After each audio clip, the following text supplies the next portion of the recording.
Welcome to Buzz About, discussions with skilled professionals about how they got there and why they do it. All recorded here at 15 North Studio in Phoenixville, Pennsylvania. Today, we talk about Phoenixville. Welcome to Buzz About. I'm Bert. I'm Megan. Today, we're really excited because Megan and I are both small business owners in the town of Phoenixville, Pennsylvania.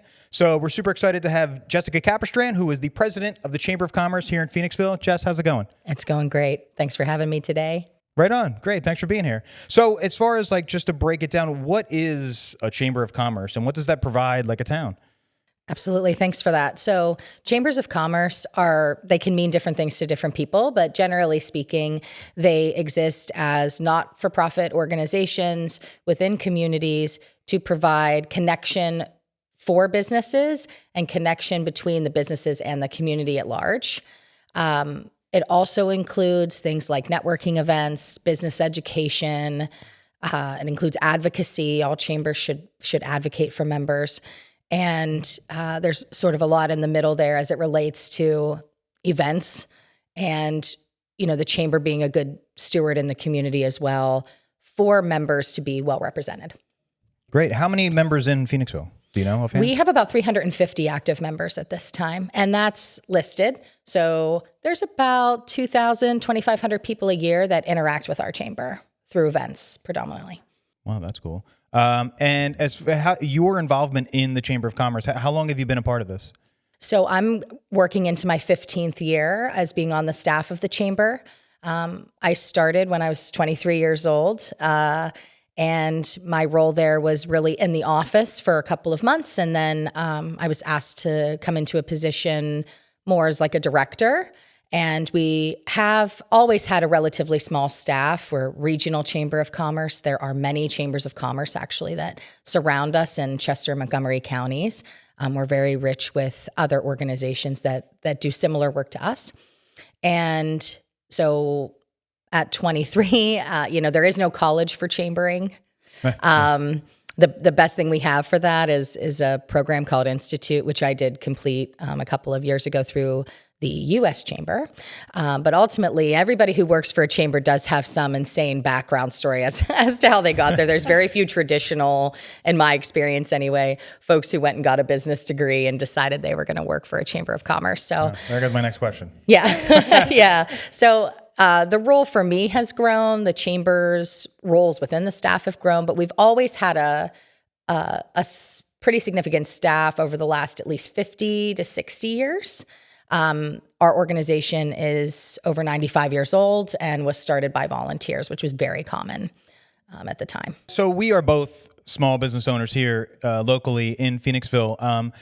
You said specifically, you can organize. I've been to Coffee and Connections and dinners and other presentations like Chamber 101 just to learn what it was. How much of your job is to make sure businesses are involved in things like that or how to get the word out to these people that it's worth coming to?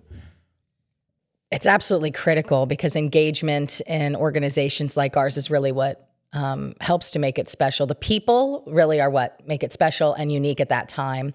Chambers are always going to evolve. We're meant to exist in perpetuity. And so the membership base, though, doesn't. People come in and out of business, and people have things that happen in their lives. They have children. They might have a situation with parents that they're addressing that would not allow the same investment of time in their business, particularly small business owners. You guys represent that. Most of our membership is incredibly small business, less than 10 employees.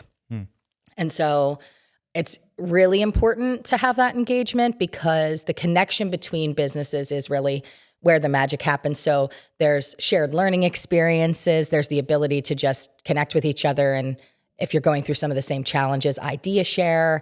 You can engage in free business counseling with us through SCORE. You can engage in community action. So if you want to see an event take place or even with the chamber or community-wide. So we're sort of a hub for that. So is the Chamber of Commerce really just advocating for small businesses, or are you helping to organize what kind of businesses are coming into Phoenixville? Are you working with larger businesses? Yes. So Again, predominantly we represent folks who have less than 10 employees. Yeah. Our largest employer in Phoenixville proper is the school district. Yeah. So we are different from a lot of communities in that they might have pharmaceutical companies and manufacturing. We simply do not have that within the borough of Phoenixville, within Schuylkill and East Pikeland, in a really significant way that folks are employing thousands of people. We do have SEI as a member, right? So that's over, I believe they're currently around 1,500 or so employees. But when you have a community where the school district is your largest employer, yes, we are typically advocating. And that advocacy happens through hyperlocal. It also happens through the state, and it happens at a federal level.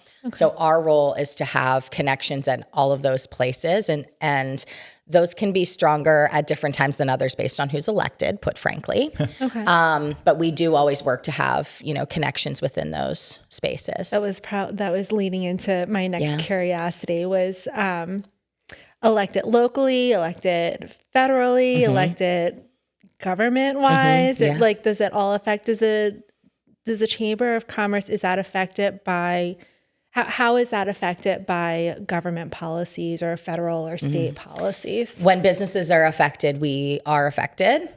Chambers also have the ability, though, to affect change. Okay. So we are at times asked by these entities, and I'll first kind of clarify, chambers of commerce, particularly those that are regional, hyperlocal chambers. Some chambers exist and they have 50 members because they're within this really specific area, but the business people wanted to gather in that kind of way, and they formed an organization, right? So there are chambers micro-sized, and chambers that have, not really in our area do we see chambers having over 1,000 members, but let's just say maybe it kind of goes up to that point, and then you have city bases that are larger.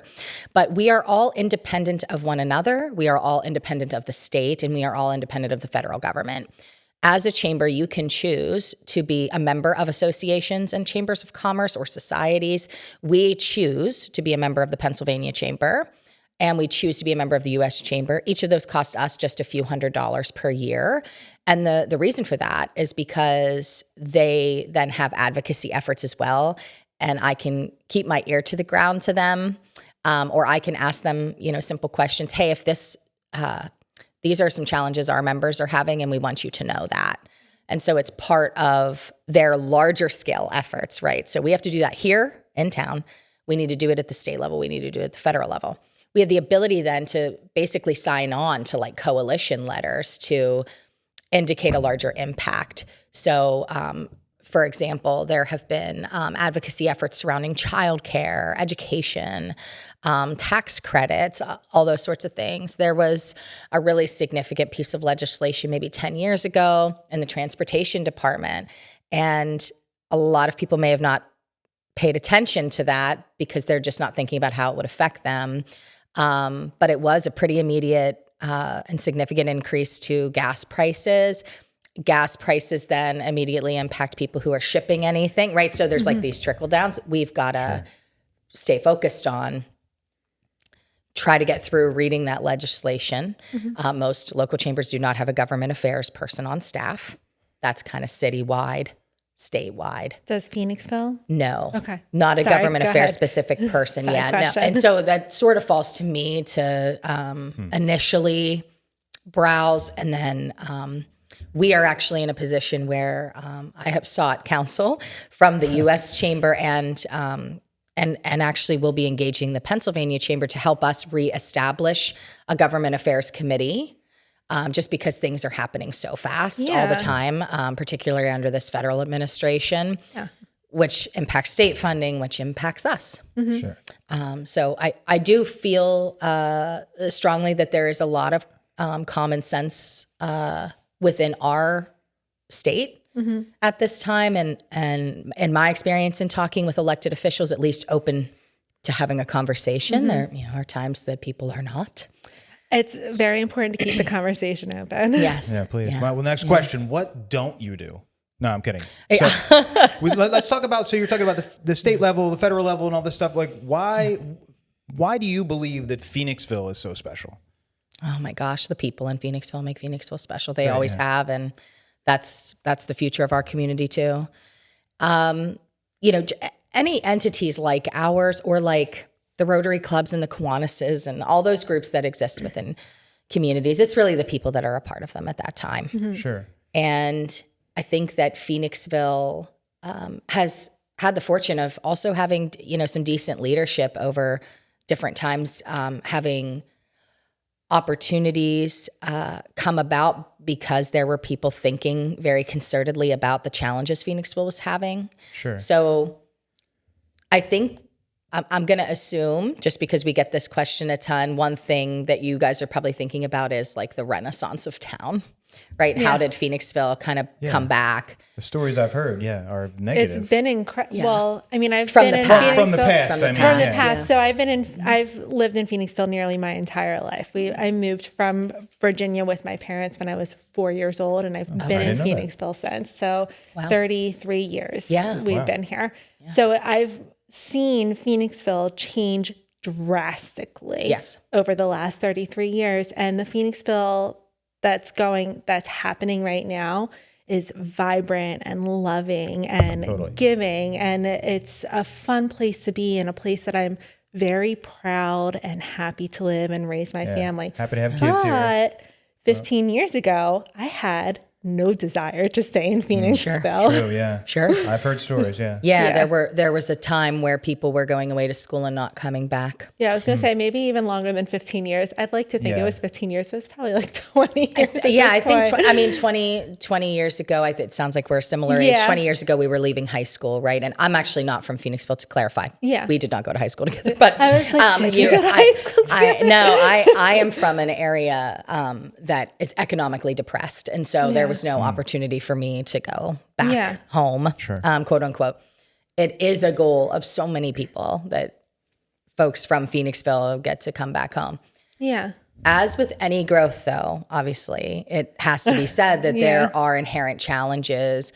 And if we look at those as opportunities, that's great, but we have to continue to look at those areas and continue to work towards fairness, equity, and improvements. And be open-minded about it, not just stuck on one specific, how this impacts me directly, but how does this impact our community as a whole? And I think we have a lot of generous hearts and minds in our community. And that's how I think we've weathered a lot of things. So ultimately, excuse me, there's been a lot of work by a lot of people for a long time. That's a phrase many people have heard from me in the last 15 years. When I came to work for the chamber, I was living in Manayunk at the time, and people were always coming to the office who didn't know me and saying like, Phoenixville's going to be the next Manayunk. And I'm like, no. I've heard that, and I strongly disagree. It's not. And by the way, that's fine, because Manayunk's only 18 miles away, and we don't need another Manayunk within 18 miles. There's benefits to all these communities having their own identity, and Phoenixville's identity has risen on a national scale to be recognized. For sure. We have been interviewed, multiple times per year from essentially national level outlets. Yeah. We're like one of the most desirable small towns to come to if you're visiting Pennsylvania. Yes. Like, Yeah. I think so. The things that Phoenixville has going for it, its people, sort of its natural design, and also it's like genuity in being old, right? So it's not. I won't name any names. There are communities that have set themselves up to look old, and it's like a Disney town. So I have quoted this from Gene Crack as we were in a meeting. Gene Crack is the current borough manager. We were in a meeting about, it's many years ago now, probably 8 to 10 years ago. And the Providence Town Center had come up, and there was a lot of concern that was going to pull people out. And Gene and I and many other people were always in these rooms talking about like, but people still like Phoenix. There's like a feeling to being somewhere like here. And we were at on a panel kind of thing together, and someone brought up, well, you have this competing thing. And I had kind of spoken to the fact that like, well, at one point the King of Prussia Mall was a big concern. And, you know, we still have a downtown district that was not crushed by the mall. And it's because there is a feeling. And so Gene spoke further to that, and it just made me laugh. It still makes me laugh that he was, you know, he was like, I might go out to eat at Iron Hill Brewing Company, for example. And then my wife and I leave there, we're holding hands, and we stop in the chocolate shop and, you know, get a couple of truffles, and we have a nice walk, you know, back to our vehicle. I am never leaving P.F. Chang's and holding my wife's hand to walk to Dick's Sporting Goods. That's never happening. Sure, yeah. There is a romanticism to there's a to good communities progression like ours. on our street, and the thoughtful amount of like businesses that have gone in. I feel like there's a very good collection of businesses that are downtown that do lend way to that natural progression of an evening where it's an experience or a community. Yeah, exactly. Yeah. Yes. And let's talk more about the like the special events that Phoenixville offers. In the weekends, the streets closed. The main drag where all the shops are is closed to traffic, and everybody can just walk. My kids ride their scooters. You can grab a slice of pizza, you can grab a drink and walk around. Like with regards to that and Blobfest and, you know, Mrs. Roper's Romp, you know what I mean? There's a lot of great events here. Can you comment on like how important that is to like even grow the community further? Yeah. So I'm going to separate the Inside Out program from festivals. They are two separate things, and festivals are often actually run by outside entities. Inside Out's a program of the borough, but the festival scene, you know, the Dogwood Festival, we were actually an initial part of. The Chamber has a history there too with the Jaycees. The Jaycees have run it for decades and decades. They had worked to start the Dogwood Festival, which I think is such a prized, wonderful community event because it offers like this just pop-in of carnival for children. And it's only a few days long. There's always, you know, ways to further include the community, but these are always, you know, year after year growing pains. The Jaycees have, again, run it for decades. We only ran it when all of the Jaycees were drafted into war. And so we upheld that, I think, for maybe 2 to 3 years. But ultimately that started out as essentially like a block party. It was like bring your jacks and bring a pot. And everybody's going to gather in the park. We'll have a parade. Yes. And so now there is a parade, and it's all surrounding Armed Forces Day. The history of Dogwood really is, and just because we're in Dogwood season, really, the history of Dogwood is that, you know, it surrounds Armed Forces Day as the parade. And then it initially, like the Dogwood Queen and such that were involved in that, it was who was selling the most war bonds. And so that real patriotic feeling is very much still tied to the Dogwood Festival. And then, of course, we have Blobfest, which I believe is in its 25th or 26th year. Yeah, cool event. Very cool event. When I got this job here, and I'm from about 4 hours away, there were people in my community that knew Phoenixville because of the Blob. Yeah. Sure. So that's very cool. We have a very active Pride Festival.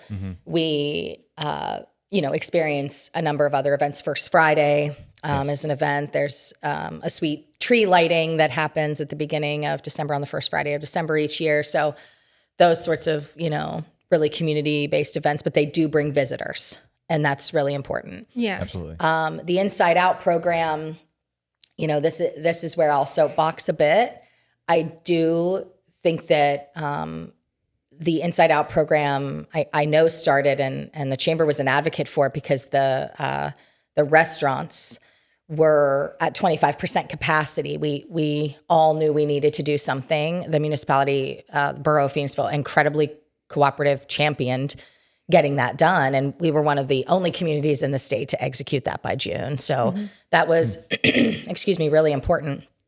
But there's some compounding effects of the economy and people reducing their money and supporting retail, or, excuse me, finding challenge with the parking.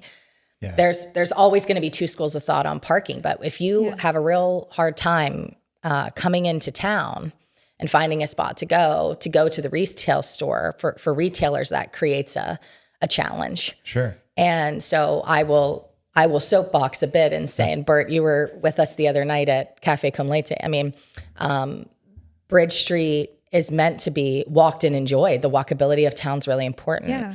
It's very cool when streets are closed. It gives that open air feeling. It's very unique. But Bridge Street is not a park.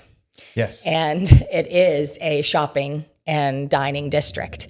And so if you are going to come into the downtown, I do implore you to spend your money down there. If you're going to come down into the community, find a place to eat. If you need help doing that, reach out to the Chamber of Commerce and support retailers. And that does not end on the 1 and 200 blocks. There are shops all the way up Main Street. There are shops and galleries, wonderful galleries, tattoo shops, all sorts of great things on Church Street. There are open retail spaces on Gay Street. There are open retail spaces on the 300 block, and there's dining. There's a brewery down on the 300 block. So as you're coming into town to explore that openness, please consider that these businesses exist to thrive in a downtown shopping district, right? That's why they would have chosen it. And if we don't support them, certainly you don't want to come downtown and it feels like a ghost town. We don't want Bridge Street to actually become a park. To be almost an abandoned space. So it's really important.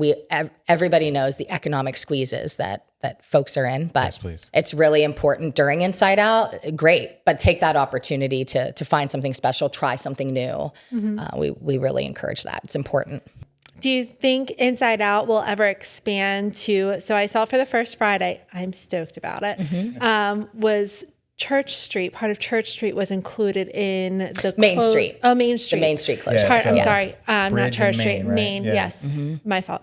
Part of Main Street is included in the closure of the 100 and 200 block. Yes. Do you think it will ever expand to, because there are more businesses coming into that 300 block. There's a revitalization of that area as well. Sure. And there's, if I'm not mistaken, new construction happening further down by the 300. So eventually our town is going to continue to grow. Sure. Do you think possibly in the future we're going to have a longer stretch of closures? I know there are some people, I can see the comments on Facebook right now who are highly against the closures already. I am on the firm believer that this is fantastic for our community. And as someone who's watched the community change, I feel like this has been a very large player in our vibrancy.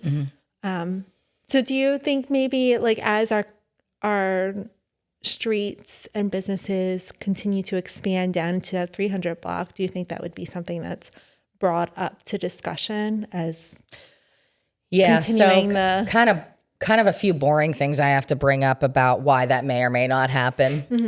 So firstly, again, I'll stand on the closure happening really has to be committed to how is this impacting the businesses and does this make sense for businesses in a shopping Positive and way. dining district? Yeah. So I'll repeat that.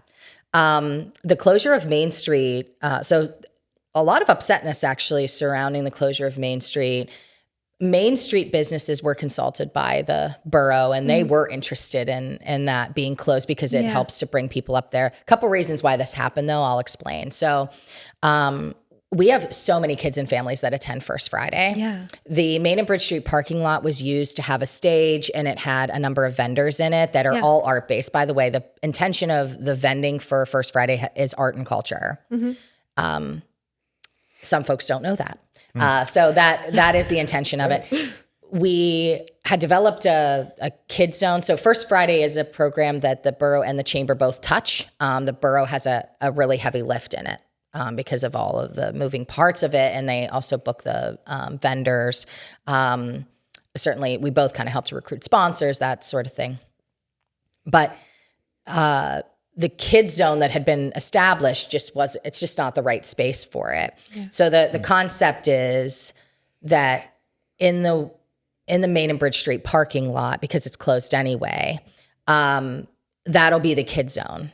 and music is removed from that. Music will be placed instead of in the Main and Bridge Street parking lot, actually at the top of Main Street. Oh, wow. So that will help to bring, that helps to expand that feeling up into Main Street. Then the vendors that are arts-based, now these are all local people like us, right, that make art and need a place to sell it because they don't have storefronts. That's the typical arrangement there.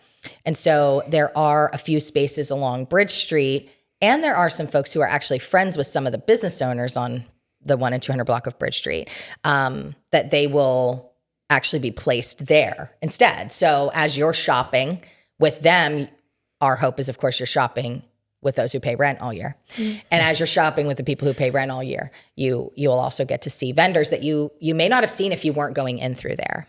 Yeah. Sure. Personal opinion also, if I were a vendor, I wouldn't love the music being so loud beside me. I think it makes it a challenge to actually have a conversation and such. So the music's very bouncy in through there. So the move to Main Street, it should help with that. And that's only for First Fridays, right? Yeah, that's the only event that commands that right now. Okay. Sure. The other piece then is that, again, that Kid Zone will move into that space, and then there will be some like not-for-profit organizations that will have the ability to put a table out, but it's mostly to encourage shopping and visitorship up Main Street and then turn the corner to go to Church Street. You know, that's kind of the goal of that. And it just kind of makes sense for the setup of the event. For those who have the concern about Main Street being closed, I mean, many people go to their homes on the north side through Main Street. And if Bridge Street is closed, you know, how are they going to get there? The answer is they get there over the Gay Street Bridge, and they can go in those different directions. That will put more traffic on Gay Street because it's removing the ability to, you know, so traffic will increase. I'm very sure. But that's, again, just on First Fridays. Not Yes, every it is not inside out. Our understanding as the chamber, it is not for the entirety of the closure. There is seemingly confusion surrounding that. It is not the entirety of the closure. It is intended for First Fridays, and it's intended to help Main Street businesses. That's where it started. So I'll play devil's advocate here because everyone has a voice and they're entitled to share it. For people who are not as enthusiastic about these closures as me or the rest of us, or 50% or whatever the percentage may be, how do they voice their opinion? Because it seems like I see the enthusiasm and the hesitation on both sides. And having a business down on Bridge Street, I hear it as well. Sure. It's how do people make their opinions known in a respectable manner? How do they contact Chamber of Commerce? How would you recommend someone? Yeah. So individuals typically won't they might come to the chamber for information. Okay. We don't, again, we're an advocacy organization for members of the chamber. Okay. So not so much hands-on for the planning of these individuals events. would go to council meetings. Okay. You'd go to council meetings to educate yourself. Sorry for the confusion. No, that's okay. And by the way, so can business owners, right? So business owners could, draft a statement to say during public comment. Business owners and individuals also have the ability to contact their borough representative. There are 2 elected officials per ward. That's 8 total members, as well as the mayor. So you have the ability to contact those people with your challenges. I have neighbors that come to me because I work for the chamber, and they'll say like, I'm having this weird thing with my trash or whatever. And so I guide them the same way as wealth of knowledge. as I do a business. Yes. Yeah. So that's kind of the basic response for that. To finish the question though, regarding, why like the 300 block and Gay and Church Streets. Church Street is a municipal road, but the 300 block and the Gay Street Bridge, those are actually state routes. Okay. So they are not closed typically because that's an entire request to PennDOT.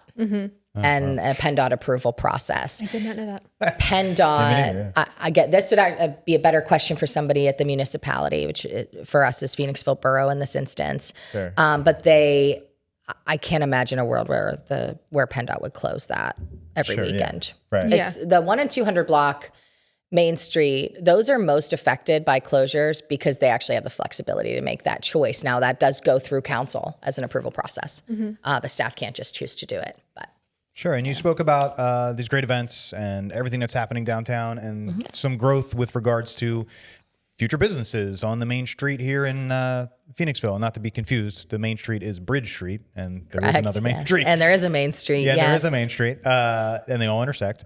As far as like the future beyond all that for Phoenixville, like we are the next Manioc, but how do we become even more of a town, even further on? Like what has to happen here? Like what has to build? What, like 10 years from now, you said 15, whatever it was, 20 years ago, it wasn't a great place, and now it is a great place. Like, do you feel in the future where it's exponential and it'll be even better than that? A couple of things are really important. Business community remains strong. The municipality stays in touch and also works hard to invest in itself, and the school district remains strong. Those are that's the three big points that any community that's going to do well has to stand on, because education and connection between students and community is really so critical. I don't know that people think about that all the time. Put frankly, on the municipal side, just there's been such a tremendous amount of grant making that has been successful in our community, and it's kept projects able to float without insane tax increase. Some communities can't balance. There's tax increases. My job is not to talk about taxes. I know people are frustrated by tax increases. I own a home here too. I understand it. Yeah. I don't believe in people being priced out of neighborhoods they've lived in forever. I mean, again, there's a lot of inherent challenge. But when municipalities can build or rebuild resources they need to, for example, the fire station, there was a significant amount of that was made in grants, and that's because the municipality has a great working relationship with the county. The county has a lot of respect for Phoenixville and the way that they put things together, and so the Phoenixville's awarded a lot of grants. Sure, and that's really important too. And then businesses, all of our assets within communities. If those three things are good, things tend to be pretty good. Also, the people.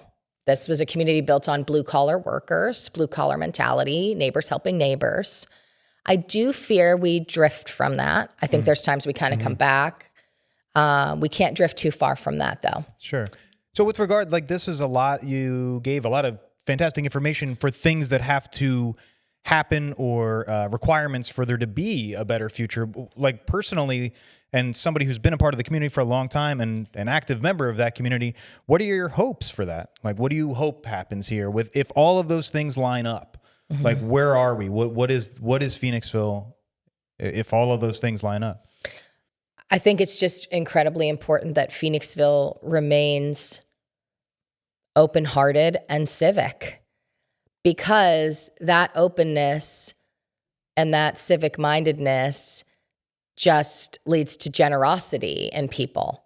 And that's what makes it a nice place to live. There's some real hard things in there, right? There's yes, and we also need maybe XYZ number of businesses to remain in this specific place. But I think a lot of people are concerned, I'm not going to really address exactly how much could be developed. I'm not the person for that. And, there's a municipal person for that that could describe exactly where there might be more development or bringing more people into town. But again, as these people enter town, we have to find ways to connect to them, to help them understand what the fabric is here and how they become a part of it. Because people move here because it gives people this feeling, but we get that feeling because of the work that people put into it. And I think, say, for example, the district went through a significant challenge. If everybody in town cares about kids and the district, it's something positive will happen there. People will be empowered to run for local office to help, encourage that, or form community groups to address problems. But it's really in our personhood that impacts how communities feel when you're in them.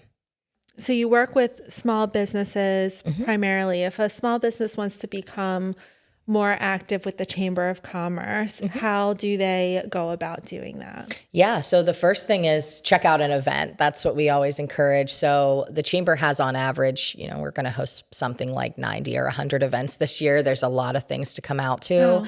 And a vast majority of those are going to be intended for networking. We do community events. Again, we're involved in First Friday in that way. We set up at First Friday, that sort of thing. But when it comes to connecting to other people and to connecting to our staff, coming out to events is the first way to do that. You do not need to be a member of our chamber to come to our events. Okay. I strongly suggest events like Coffee and Connections or Community Connections. Those are kind of easy to dip in. Are those Facebook groups, or they find links for dates on a website? On our Facebook and also on the Chamber's website, yeah. And we host the community calendar, so there's also other events that get listed on there that you can check out that are just community. Phoenixville.org or? Phoenixvillechamber.org. Okay. Yep. And we are, again, we're a regional chamber. So 19460 is, a territory.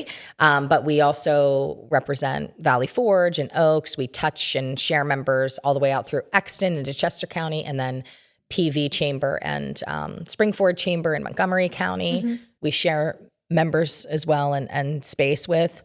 Chambers should not be territorial. If you interact with that, that's weird, and that should not be a thing. We should all be collaborating to support, positive business experiences and resources for business owners. So you'll find, actually, some of us do some events together throughout the course of the year. All the chambers in Chester County do one giant 250 or 300 person speed networking event in the summertime. So I would definitely start with events and communication with the staff. So we're all there to answer your questions. And I will also mention, sometimes people hear event, they're like, I know I need to grow my business, but A, it's hard for me to carve time, or B, I don't want to do that. I don't want to put myself out there. I don't know how to do it. Be scary. Yes. Just shoot us an email, or honestly, we are opening a new headquarters on Main Street at 710 Main Street here next month. Our ribbon cutting will be May 22nd. Is it the old building? Are you staying at the one that says Chamber of Commerce? Not in the downtown. No, we have sold that property. Okay. So that building offered us very limited square footage. We owned it since the mid 1970s. It was, what I will say is essentially a gift from a board member. It was very inexpensive.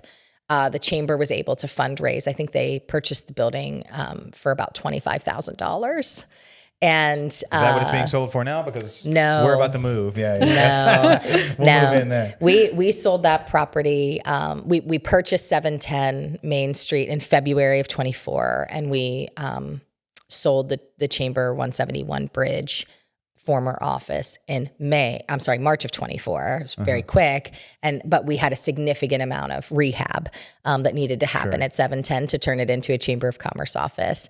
But you could pop into that office as well, just as a guest. And we're happy we can set up a buddy for you, which might be one of us or a board member that will meet you there. Thanks. Yeah, absolutely. I'm a big fan of the Coffee and Connections and things like that. Yeah. There's a lot of great people to talk to. And it's at the start of the day. It's only an hour. Yeah, those parts are nice. I did a Chamber 101 meeting, and it was, and Jessica hosted it, and she started off as like, who is here to network? And people raise their hands. Who is here to expand their business? People raise their hands. Who doesn't know why they're here? And I raised my hand because I didn't really know what it was until after that meeting, or what benefits it could have. But it is absolutely and totally appreciated that you're there and the chamber's there, and everyone involved is great that I've met with the chamber, and all the business owners that I've met along the way are really great. It's a lot of nonprofits. There's even real estate people to insurance people to, Yeah, we're not like a single industry chamber at all. Yeah, it's not your grandpa's chamber, and it's not all insurance guys and banks. That's an impression people have of it, of any chamber, right? Yeah. And we represent the eclecticness and uniqueness of the landscape of business that's in Phoenixville, right? So we do have members in really every pocket. And we are constantly making, connections for that. So if you are looking to grow your business, just meet more people. Chamber's a great place to start. You'll certainly kind of move beyond that if that's something you're going to invest your time in. But I mean, you'll talk to members of the chamber that are like, I have met the significant amount of my friendship base by being involved in the chamber.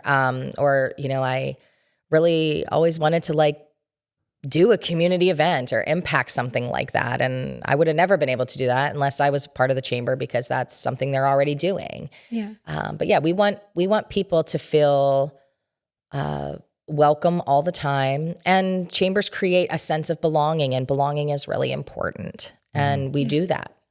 Many members experience that.